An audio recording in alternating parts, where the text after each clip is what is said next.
So we're doing the SRT 6.4 liter, changing ignition coils.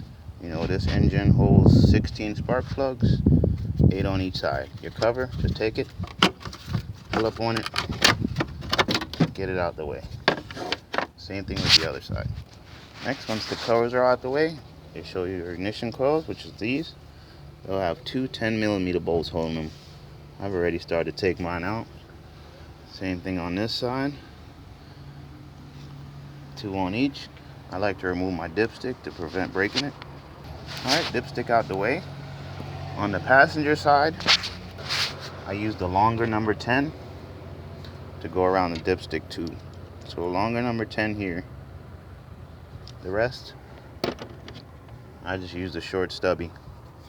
Once you screw them out, I'm also not going to unplug my ignition coils. These are supposed to stay with the ignition coils.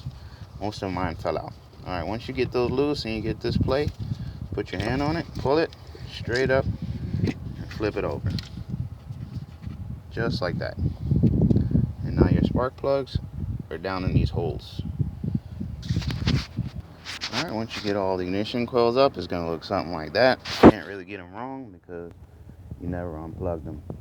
So now your spark plugs are down in these holes here. 16 of them. Made a 5/8 spark plug socket. What I used was short extension.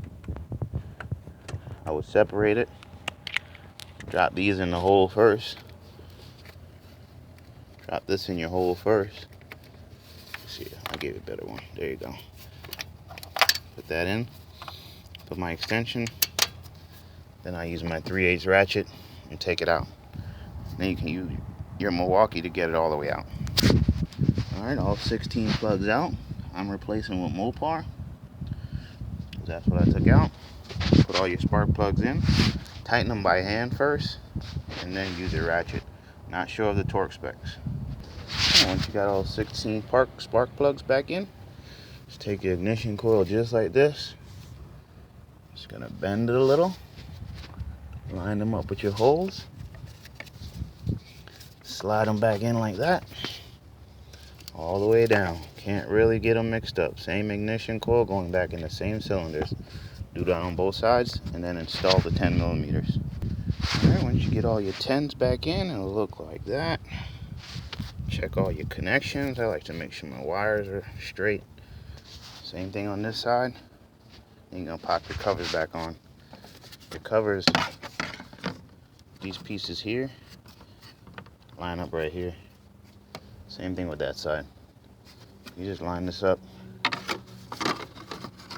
just like that. And that's it. Put the other side on. That's the SRT spark plug replacement. Thanks for watching. Subscribe, comment, hit that like button. See you next time.